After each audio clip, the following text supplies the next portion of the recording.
네, 우리 수요 기도회로 함께 오신 모든 성도님들 가운데 주님의 은혜와 평강이 함께 하시기를 바랍니다. 네, 저도 목소리가 좀 좋아졌습니다, 이제. 네. 여러분, 예수님께서 그리스도로 자신을 나타내시며 활동하신 기간은 3년입니다. 우리가 흔히 예수님의 공생의 기간이라 이렇게 부릅니다. 이 공생의 기간 동안에는 예수님께서 제자를 부르셨고요, 함께 제자들과 활동을 하셨습니다. 그리고 병든 사람, 연약한 사람, 또 악한 영에 사로잡힌 사람, 그들을 긍휼히 여기시고 그들을 고치셨습니다. 그리고 예수님은 함께 모여든 사람에게 이제 하나님의 나라의 복음을 그렇게 전하게 됩니다. 이렇게 공생의 시간을 보내신 것입니다. 그러면서 마지막에 이제 예루살렘 이 고난의 십자가를 지시기 위하여 올라가시게 됩니다. 3년이라는 시간입니다. 주님께서 이렇게 갈릴리와 유대 땅을 다니시면서 그리스도로서 사역을 하셨는데요. 그런데 이 시간 동안 예수님은 늘 좋은 사람들 사이에 둘러싸여 있어서 보람되고 행복하고 여러분 이런 시간만을 보낸 건 아닙니다. 웃음과 기쁨이 넘치고 그랬던 것만은 아닌 것입니다. 오히려 예수님은 사람들과 심지어는 가장 가까운 제자들에게도 이해나 위로를 잘 받지를 못했습니다. 어떤 무리의 사람들은 예수님께 몰려와서 험한 말로 논쟁하고 시험하는 이들도 많았습니다. 그리고 예수님은 해야 할 일이 많으셔서 고단하고 피곤하실 때도 많았습니다. 예수님의 이런 삶의 시간들은 사실 오늘 우리가 살아가는 모습과도 비슷한 부분이 많습니다. 유쾌하고 즐거운 날도 있습니다. 그러나 쓸쓸하고 고단함을 느끼는 이런 시간들도 많습니다. 오늘 그러시다가 이렇게 예배 자리에 오신 분들도 아마 계실 것 같습니다. 여러분, 그럴 때는 사람들은 마음의 보물상자를 꺼내곤 합니다. 거기에 간직하고 있는 감동이 있고 기쁨이 있었던 그런 일들을 생각하고 돌아보기도 합니다. 그러면서 힘과 위로를 얻고 다시 쓸쓸했던 그 마음의 따뜻함을 그렇게 느끼기도 합니다. 사람들은 행복하고 감동이 되고 기쁨이 되었던 이런 일들을 잘 기억하고 간직하고자 합니다. 시간이 지나고 세월이 흘러가지만 사라지지 않고 오히려 생생하게 남아있도록 그렇게 붙잡고 싶어 합니다. 그런 일들을 기억하면 현재 만나고 있는 어떤 어려움의 시간들, 잠시나마 따뜻한 위로와 힘을 얻을 수 있기 때문입니다. 아마도 우리 모두에게 이런 일들은 한두 가지씩 다 마음속에 간직하고 있을 겁니다. 여러분, 이처럼 예수님께서도 이 공생의 기간을 지나는 동안에 예수님께서 큰 감동을 받으셨고 주님의 마음에 큰 인상으로 남았던 이 사건이 하나 있습니다. 그게 오늘 읽은 이 본문의 말씀에 기록되어 있습니다. 한 여인이 예수님께 향유 옥합을 깨뜨려 드린 사건입니다. 예수님은 이 여인의 헌신과 그 사랑에 큰 감동을 받았습니다. 그리고 온 세상에 예수님의 이 복음이 전해지는 곳마다 이 여인이 행한 일도 그렇게 증거되고 전해질 것이다, 기억되게 될 것이다 라고 말씀하신 것입니다. 대단히 놀랍고 큰 축복인 것입니다. 오늘까지 그래서 예수님의 이 복음이 증거되고 전해지는 모든 곳에서, 성경 말씀이 기록되어 증거되는 모든 것에서 여러분 이 여인이 행한 일도 함께 지금 기억되고 있습니다. 오늘 우리가 이 성경 말씀을 통해 읽으면서도 이 여인의 헌신과 사랑을 보고 우리는 기억하고 있습니다. 여러분, 오늘 본문의 말씀으로 계산으로는 사랑이 되지 않는다라는 제목으로 함께 하나님 말씀을 듣겠습니다. 여러분, 이 여인이 드린 사랑과 헌신이 그랬습니다. 계산으로 하지 않는 그런 사랑과 헌신을 예수님께 드린 것입니다. 먼저 이 여인이 향유옥합을 예수님께 드렸던 이 일, 그 일어난 장소가 어디인지를 오늘 성경 말씀 6절에 보면 이렇게 밝히고 있습니다. 예수께서 베다니 나병 환자 시몬의 집에 계실 때에. 여러분, 시몬이라는 사람의 집에 가셨는데요, 그 사람을 이렇게 설명한 것입니다. 나병 환자, 문둥병자라고 설명한 것입니다. 시몬이라고 하는 이 이름은 당시 아주 흔했던 이름 중에 하나였습니다. 여러분, 예수님의 제자 중에도 시몬이 있죠. 베드로의 원래 이름이 시몬입니다. 너무나 흔한 이름 중에 하나였기 때문에 그래서 시몬의 집이라고 하면 누구네 집인지 헷갈리게 됩니다. 어떤 시몬인지를 구별해 줄 필요가 있는 것입니다. 그래서 문둥병자 시몬이라고 설명을 한 것입니다. 바로 지난 월드컵 때 있었던 일입니다. 우리나라 국가대표 이 주전에서 수비수 4명과 골키퍼까지 모두 5명이 그 성씨가 김씨였습니다. 여러분, 운동선수의 그 유니폼에 보면 성만 기록이 됩니다, 등에. 그리고 선수를 알리는 표에도 성만 표기가 됩니다. 이것 때문에 우리 팀을 안내하는데 여러분, 여러 우리 팀 선수들을 다 안내하는데 5명 모두가 동일한 이름으로 다 기록이 됐어요. 킴입니다. 이것이 당시 이슈가 됐어요. 왜냐하면 상대팀 감독이 상당히 어려움을 겪었기 때문에 그렇습니다. 전략과 이 전술을 지금 이 선수들에게 지금 전해야 되는데 이게 김이 너무 많아가지고 어떤 김을 얘기하는지 지금 이게 얘기하는 게 너무 어려운 것입니다. 여러분, 그래서 중계하는 사람도 대단히 큰 어려움을 겪었어요. 킴이 킴에게 패스를 했다. 그리고 다시 그 킴이 다른 킴에게 지금 패스를 하고 있다. 지금 이렇게 되는 것이죠. 너무 어렵고 혼란스럽게 된 겁니다. 저는 이 이야기를 들으면서 생각을 했습니다. 우리나라 이 대표팀 감독의 특별한 전술이 없으면 다음번 월드컵 때는 상대팀을 좀 헷갈리게 하는 전술로 좀 나가면 좋겠다. 그래서 다음 월드컵에는 선수 12명을 모두 킴으로 좀 뽑아서 출전시키면 어떨까, 이런 생각을 좀 해봤습니다. 여러분, 시몬이라는 이름이 이런 것입니다. 예수님께서 시몬의 사람 이 집에 들어가셨는데 이 시몬이라는 이름이 너무 흔하기 때문에 예수님 주변 인물 중에도 여럿이 있습니다. 그러니 그 시몬이 어떤 시몬인지를 설명을 해줘야 돼요. 시몬의 집이 베드로의 집인지 다른 제자 시몬의 집인지 누구 시몬의 집인지를 지금 알려준 것입니다. 골키퍼 킴인지 좌측 수비수 킴인지 중앙 수비수 킴인지 여러분 얘기를 해줘야 되는 것과 비슷한 겁니다. 그래서 어느 시몬인지 구별해서 얘기를 해주는데요. 그 시몬이 누구냐고 얘기하면 문둥병자, 나병 환자 시몬이라고 지금 설명하고 있습니다. 여러분, 이 사람이 누군지는 정확하지 않습니다. 오늘 본문과 같은 내용을 가지고 있는 요한복음 12장에 보면 거기도 기록되어 있는데 거기에는 나사로의 집이라고 얘기를 하고 있어요. 마르다와 마리아의 오라비고 죽었다가 예수님께서 다시 살리신 그 나사로를 얘기합니다. 그래서 성경학자들은 이 문둥병자 시몬이 나사로의 아버지가 아닐까, 아니면 마르다의 남편이 아닐까, 이런 추측을 하기도 합니다. 어쨌든 나사로와 밀접한 관계에 있었던 그런 인물로 생각할 수 있습니다. 그런데 이 시몬을 설명할 때 문둥병자라고 지금 얘기를 하고 있습니다. 다른 시몬과 구별하고 있는 것입니다. 성도 여러분, 이 문둥병자이라고 하는 것은 그냥 들었을 때는 영예롭고 자랑스러운 이런 말이 결코 될 수가 없어요. 고대 시대로부터 예수님 당시까지 매우 부정한 병이 문둥병입니다.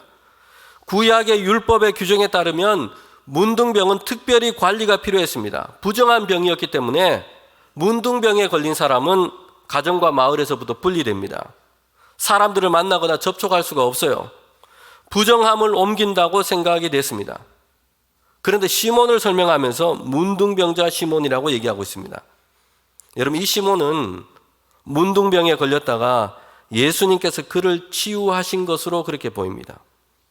문둥병으로부터 고통당하면서 삶의 모든 것을 다 잃어버렸어요. 좌절과 절망 가운데 있었습니다. 그런데 예수님께서 이 시몬을 고치시고 회복시키신 것입니다. 성경에서 그를 문둥병자 시몬이라고 지금 그렇게 부르고 있는 것입니다. 여러분, 이 시몬에게는 그를 구별하여 하기 위해서 붙인 이 문둥병자라는, 이 나병 환자라는 이 말은 여러분 이제는 그에게는 상처가 되지 않아요. 그가 예수님으로부터 받은 놀라운 은혜를 보여주는 말이 지금 되어버린 것입니다. 다른 모든 사람들과 구별되는 예수님께로부터 받은 그 큰 은혜를 받은 자임을 보여주는 여러분 아름다운 말, 아름다운 수식어가 그에게 된 것입니다. 한때 나병 환자라는 이 말은 시몬의 인생을 무너뜨리고 절망하게 했던 것입니다. 그런데 예수님을 만났고 예수님께서 그 시몬을 사랑하시고 그를 고치셨어요.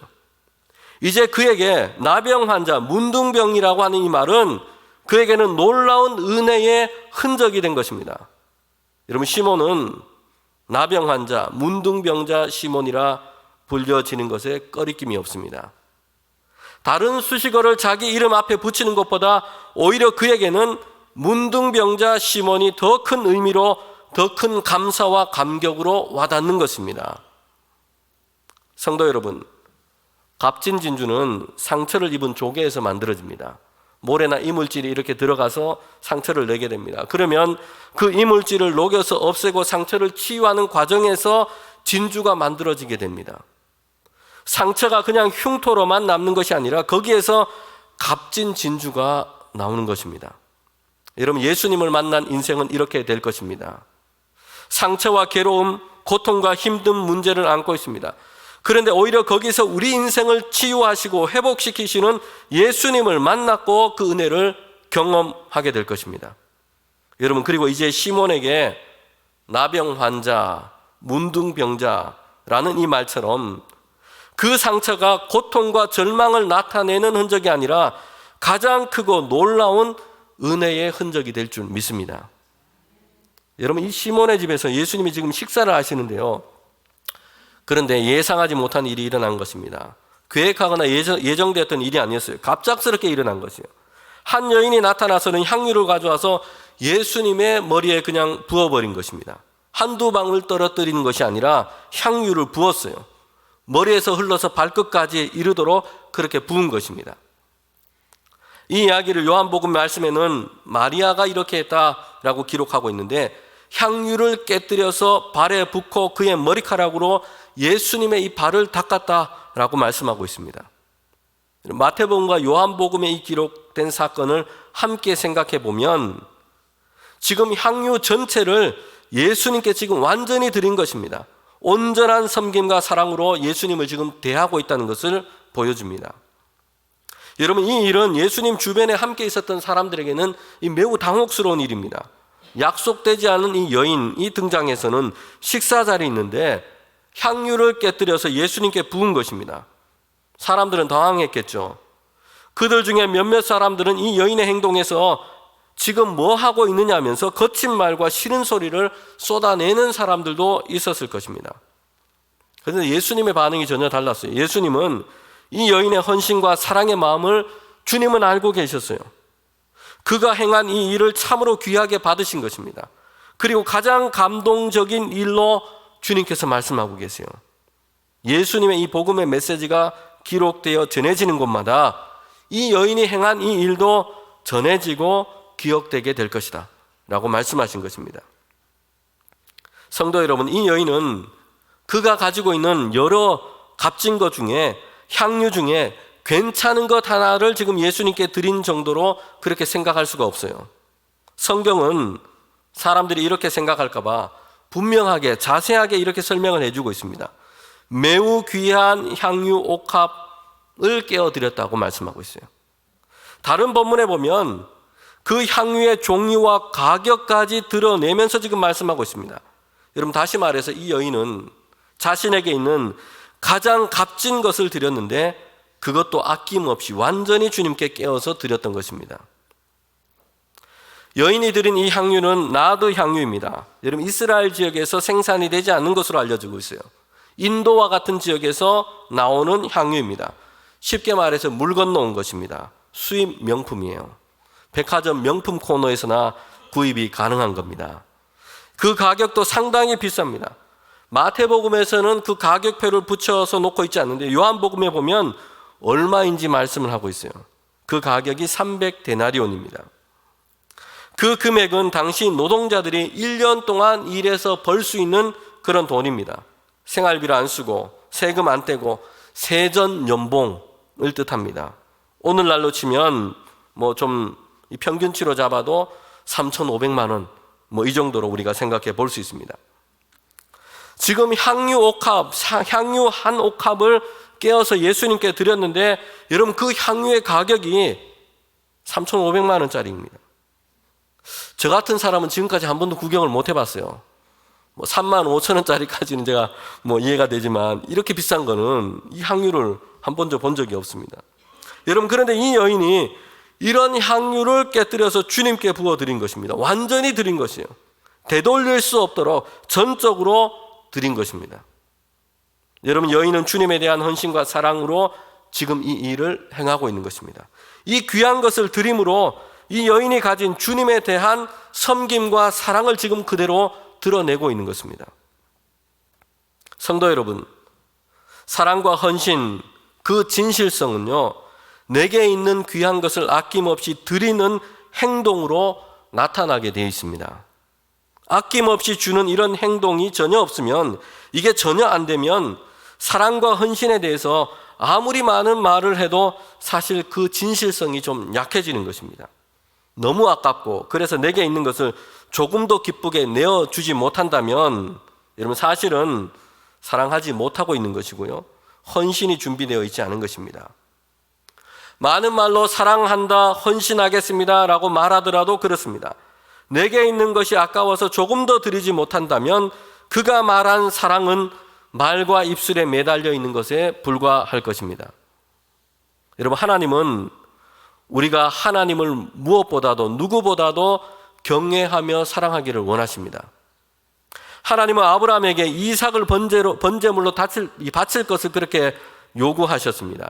여러분 이 일은 사실 이해하기 어렵고 좀 용납하기 어려운 일입니다. 더군다나 아브라함에게 이삭은 독자입니다. 그 이삭을 주신 분도 하나님이세요. 100세가 되도록 기다리고 또 기다리게 하셔서 그렇게 하셔서 하나님이 아브라함에게 주신 아들이 바로 이삭입니다.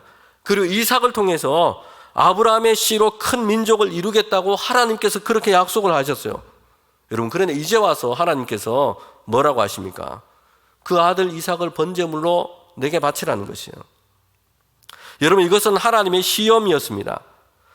아브라함은 놀라운 순종을 그때 하게 됩니다. 아들을 사랑하지 않아서가 아니에요. 아브라함에게는 하나님을 향한 믿음이 그에게 있었기 때문입니다. 하나님께서 이삭을 통해서 번성하게 하실 것이라 약속을 하셨어요. 그런데 지금 하나님께서 이삭을 바치라고 하셨는데 히브리서에 보면 아브라함의 믿음에 대해서 이렇게 얘기하고 있습니다. 이삭을 바치더라도 하나님께서 죽음 가운데서 이삭을 다시 살아나게 하실 것이라 아브라함은 하나님을 믿었던 것이요. 그리고 하나님은 약속하신 대로 하나님이 그 약속하신 것 이삭을 통해서 그의 가족과 그의 가문 그의 집을 번성하게 하실 것이다. 이 약속을 이루실 것을 여러분 아브라함은 믿었던 것입니다. 약속하신 대로 축복의 씨로 이삭을 통해 민족을 이루게 하실 것이다. 아브라함은 하나님을 믿었던 것입니다. 그리고 하나님께서 약속하신 것을 이루실 것이라 믿었어요. 그리고 이 순종의 자리까지 아브라함은 그렇게 나아가게 된 것입니다. 그런데 이 순종의 자리에 하나님은 이삭이 아니라 번제물로 드릴 양을 이미 미리 준비해 놓으셨습니다. 그리고 아브라함이 이 순종 가운데 나온 것을 하나님은 기뻐하시면서 이렇게 말씀하세요. 이제야 너가 아브라함이 하나님을 경외하는 줄을 아노라. 하나님은 아브라함을 시험하셨는데 아브라함이 하나님을 경외하는 것 다른 무엇보다도 누구보다도 하나님을 소중하게 여기고 경외하는 이런 존재가 되어간 것을 하나님은 기뻐하신 것입니다. 아브라함 자신보다 더 귀중하게 여기는 아들 이삭을 시험으로 삼으셨는데 이를 통해서 하나님을 경외하고 사랑하는 그 사랑이 어떠한지를 하나님은 시험하신 것입니다. 그리고 그에게 순종의 자리까지 나온 아브라함에게 하나님이 약속하신 그 축복을 이루어 가신 것입니다. 여러분 이 여인에게 향유옥합은 그가 가진 것 중에서도 가장 아끼는 것이고 가장 값진 것이었습니다. 그런데 그것을 주님을 위해서 드린 것입니다. 여러분 이 향유옥합보다 여인에게는 주님이 더 소중하고 더 고귀했기 때문입니다. 주님을 향한 그 사랑이 있었기 때문입니다. 우리는 하나님께서 우리에게 주시고 허락하신 모든 것보다 하나님을 더욱더 사랑하고 경외해야 합니다. 하나님을 향한 이 사랑과 경외에는 입술의 고백에만 달려있지 않습니다. 아브라함은 하나님의 말씀을 따라서 이삭을 드려지는 자리까지 나아갔습니다. 여러분 우리에게 가장 귀중하고 값진 것을 하나님께 드릴 수 있는 그 헌신이요 그 사랑의 증거요 여러분 이것이 사랑의 고백인 것입니다. 이 여인이 향유옥합을 주님께 그렇게 가장 값진 것을 깨뜨려 드렸던 것입니다. 여러분 이 여인은 값진 향유옥합을 예수님께 드렸습니다. 그런데 이 여인은 그 향유의 비싼 가격이 그에게는 크게 문제가 되지 않았어요. 그가 주님께 드린 사랑과 헌신은요 계산에 맞춰서 적절한 양을 따져서 드린 것이 아니었습니다. 이 정도면 나한테는 부담이 좀 안 되고 다른 사람들 보기에는 좀 체면이 서고 예수님께도 좀 적절하게 헌신이 좀 표현되는 수준이 되겠다. 여러분 이런 수준을 계산하고 거기에 맞춰서 지금 주님께 드린 것이 아니었어요. 이 여인은 전적으로 값진 것을 주님께 드린 것입니다. 이 여인은 이 향유옥합을 깨뜨려 드리면서도 이것이 얼마짜리인지, 이것이 얼마나 비싼지 그 향유 자체에 대한 값에 대해서는 전혀 드러내거나 강조하고 있지 않습니다. 향유를 깨뜨리기 전에 주님, 이것은 인도산 나드 향유입니다. 오리지널입니다. 백화점 명품관에서 구입했고요. 약 3,500만 원 정도 합니다. 라고 모든 사람들이 다 듣도록 향유를 소개하고 자랑하고 향유를 부은 것이 아니에요. 그냥 깨어서 드린 것입니다. 드린 것에 대해서 계산하는 마음이 전혀 없습니다. 주님에 대한 사랑과 헌신으로 그 마음이 그에게 가득했기 때문입니다. 제가 4년 전쯤인데요. 잠시 크게 놀란 일이 있었습니다. 저희 집에는 기금속이나 액세서리 이런 게 잘 없습니다. 결혼하면서 준비한 폐물도 유학생활 도중에 도둑 맞았습니다. 그래서 남은 것은 연애하면서 나눠 낀 커플링이 거의 전부입니다. 이 꽤나 오래돼서 한 15년 가까이 됐으니까 수리도 좀 필요하고 4년 전쯤에 매장에 이걸 맡겼어요. 그런데 그때 제가 엄청 놀랐습니다. 이 커플링 가격이 생각했던 것보다 크게 비쌌기 때문이에요. 이 커플링을 연애하면 시작하면서 교제할 때 제가 사서 선물을 했는데 여러분 그때는 전혀 몰랐어요. 4년 전에 수선한다고 가격을 보니까 선물했을 때 그 당시 제가 교회 부목사로 일했는데 한 달 월급 전체에 가깝더라고요. 나중에 제가 그 금액을 보고 깜짝 놀랐다는 겁니다. 야, 그때 내가 이렇게 하고 어떻게 생각을 했지? 그런 생각이 들기도 하고, 야, 그때 완전 사랑에 눈이 멀었구나. 이런 생각을 했습니다. 여러분, 그런데 계산하는 것으로는 사랑이 되지 않습니다. 여러분, 그때 제가 계산을 안 했기 때문에 결혼을 할 수 있었습니다.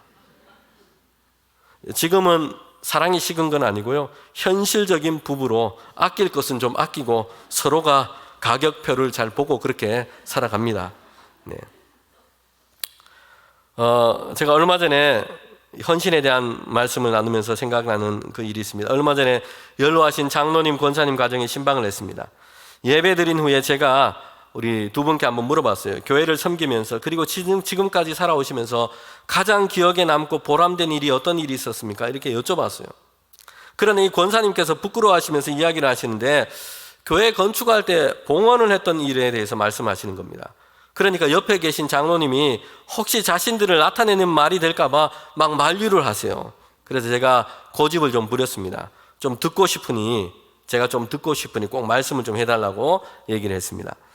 교회당을 짓기 위해서 하나님께 헌금을 작정할 때였습니다. 그때 새벽에 권사님이 일어나서 보니까 장로님이 이제 댁에서 찬송을 하고 기도를 하시는데 찬송가에 그냥 눈물이 이렇게 막 떨어져서 이 찬송가가 젖어 있습니다. 그러면서 장로님이 아내 되시는 권사님에게 이렇게 얘기를 하세요. 하나님께 좀 봉헌을 하고 싶은데 좀 많이 드리고 싶다는 것입니다. 그러면서 이렇게 얘기합니다. 내 평생에 한 번은 하나님을 위해서 내 허리가 휘청하도록 한번 드리고 싶다. 저는 그 말씀을 듣고 정말 큰 은혜가 되고 도전이 되었습니다. 내 평생에 살면서 한 번은 하나님께 내 허리가 휘청하도록 드리고 싶다. 여러분, 그 장로님과 권사님이 그래서 교회 건축을 위해서 이 헌금을 드리기로 작정을 했어요. 그리고 그 헌금을 드리기 위해서 살고 계신 집을 줄였습니다. 그리고 권사님은 남들 몰래 댁에서 이 바느질 일을 그렇게 하셨다는 것이에요.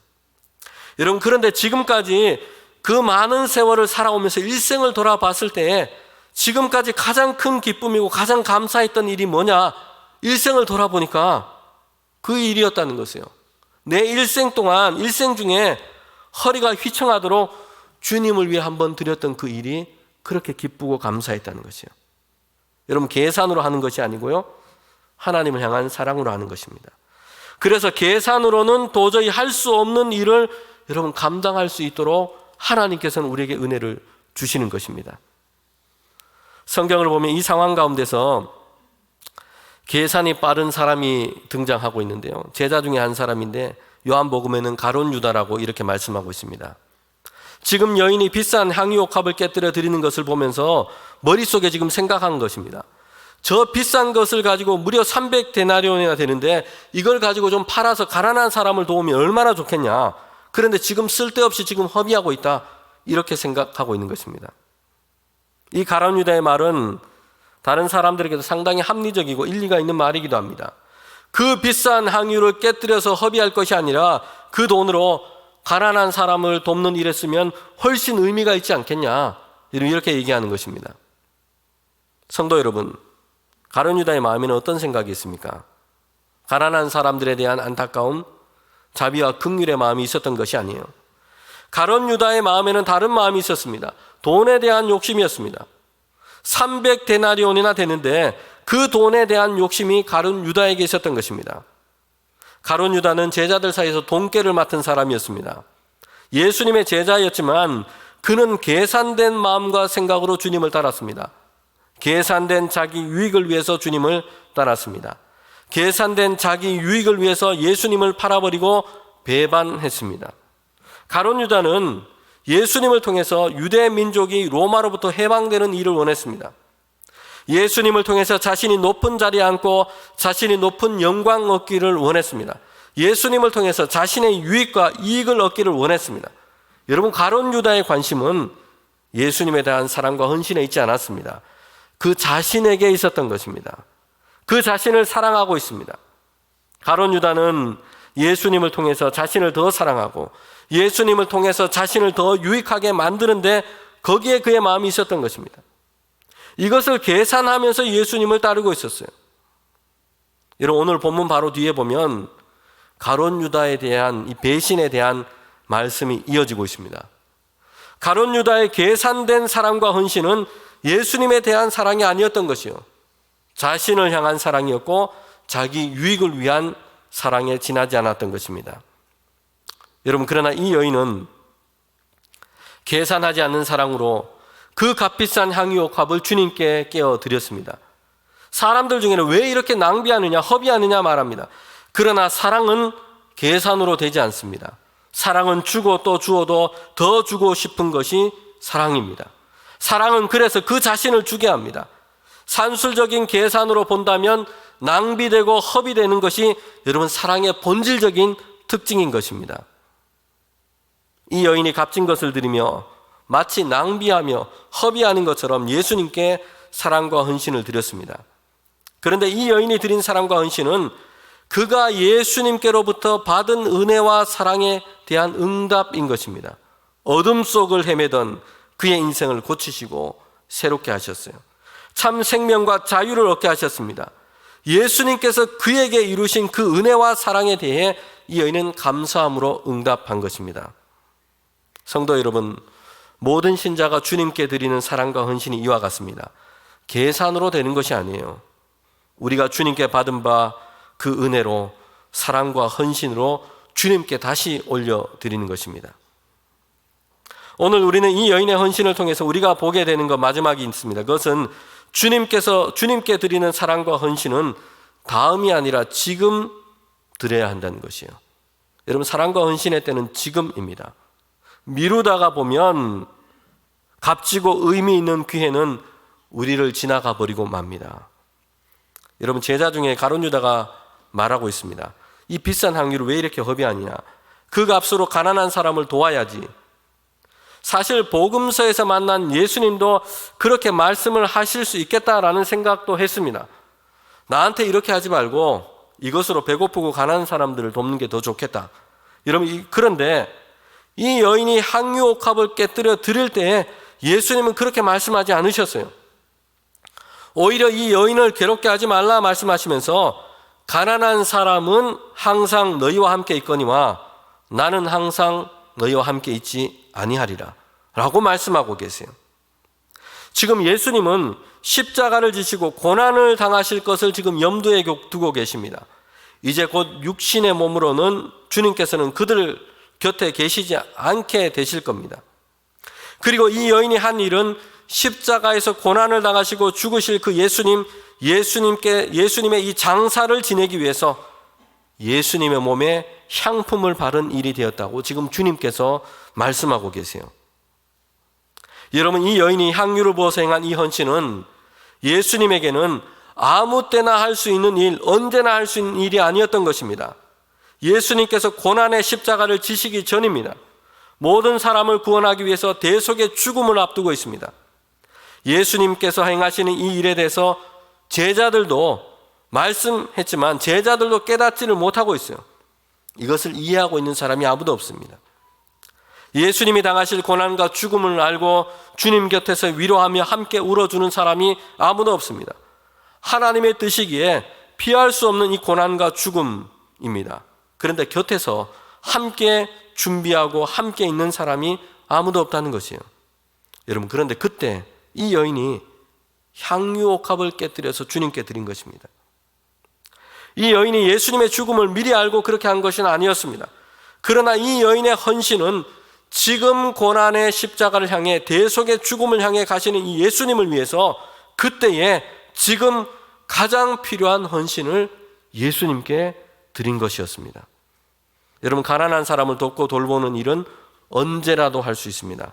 그러나 고난의 십자가, 대속의 죽음을 앞둔 주님을 위해서 사랑과 헌신을 드리는 일은 아무 때나 뒤에 언제나 할 수 있는 일이 아니었던 것입니다. 특별히 향유를 주님의 몸에 붓는 이 일은 죽음을 앞둔 예수님을 위해 드린 가장 필요한, 가장 값진, 그때 드릴 수 있는 헌신이요 사랑이었던 것입니다. 다음 기회에 다른 날에도 할 수 있는 것이 아니었어요. 여러분, 이 여인이 한 것은 지금 그때에 주님께 드릴 수 있는 헌신과 사랑의 행동이었던 것입니다. 때를 놓쳐버리면, 미루다가 보면 여러분, 우리가 할 수 있는 값진 기회는 지나가 버리고 말 것입니다. 여러분, 게으름에 대한 이런 이야기가 하나 있습니다. 옛날에 이 게으르기로 소문난 농부가 있었는데요. 그날도 이 다른 사람들은 다 이렇게 농사를 지으러 밭에 다 나가 일을 하고 있습니다. 그런데 이 농부는 텅 빈 집에서 남아서 하루 종일 빈둥거리다가 이 대충마루에 이렇게 누워서 낮잠을 자게 됐습니다. 그런데 이상한 소리가 들렸어요. 농부들은 개슴츠레하게 눈을 떴습니다. 그런데 이게 웬일입니까? 낮인데 간 큰 도둑이 담을 넘고 있었습니다. 농부는 이 도둑이 담을 넘고 있는 것을 보았지만 다시 스르르 잠이 들면서 이렇게 중얼거립니다. 도둑이네. 저놈 담장을 넘어 마당에 들어오기만 해봐라. 이렇게 중얼거립니다. 그리고 쿵 소리가 들렸습니다. 농부는 다시 힘겹게 졸린 눈을 떴습니다. 도둑이 담을 뛰어내려서 이제 마당에 살금살금 걸어오고 있었습니다. 농부는 다시 무거운 눈꺼풀을 못 이기면서 뜨면서 중얼거립니다. 집 안으로 들어오기만 해봐라. 농부가 깊은 지금 잠에 든 줄 알고 이 도둑은 농부 곁을 지나서 지금 방으로 들어갔습니다. 그래서 방에 여전히 이제 방에 가서 귀한 것을 다 이제 챙기는 것입니다. 그렇게 농부 옆을 지나가서 안방으로 들어갔는데 여전히 잠에 취한 농부는 속으로 이렇게 중얼거립니다. 저놈이 안방으로 들어가네. 뭘 가지고 나오기만 해봐라. 여러분, 얼마 후 도둑은 방에서 값진 것, 이 값이 나갈 만한 것을 다 물건을 한 보따리 다 짊어지고는 나왔습니다. 그리고 대문 쪽을 향해서 부지런히 걸어서 집 밖으로 나가기 시작합니다. 게으른 집주인은 대문을 열고 나가는 도둑의 뒷모습을 보면서 여전히 잠에서 깨지 못한 채로 잠꼬대로 이렇게 중얼거립니다. 이놈 다시 오기만 해봐라. 여러분, 게으름에 대해서 보여주는 이야기인데요. 미루다가 기회는 그냥 다 지나가 버리고 만 것입니다. 지금이라는 시간은 없고 다음에 하다 보면 결국 아무것도 한 것 없이 내게 주어진 시간은 끝이 나고 마는 것입니다. 성도 여러분, 우리에게 허락된 시간은 지금 오늘입니다. 내일은 우리가 선택할 수 있는 날이 아닙니다. 하나님께서 은혜로 허락하여 주셔야만 얻을 수 있는 날입니다. 지금 우리에게 주어진 삶에서 여러분, 주님과 세상과 교회 가운데 주님께서 주신 은혜를 따라 주의 일을 위하여 사랑과 헌신으로 들어 가장 보람되고 기쁜 삶의 열매를 얻는 저와 여러분 되시기를 주님의 이름으로 축복합니다.